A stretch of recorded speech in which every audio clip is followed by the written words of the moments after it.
பரிசுத்தமான இடம்.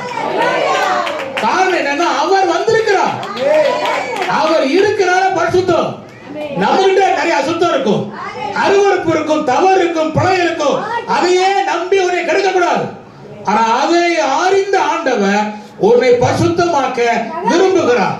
அவர் சொன்னது என்னன்னா, நீ பரிசுத்தம் அடையணுமானா நீ வச்சிருக்கிற காலில் உள்ள பாதரட்சியை கலத்தி போடு அப்படின்னு சொல்ற. அல்லேலூயா.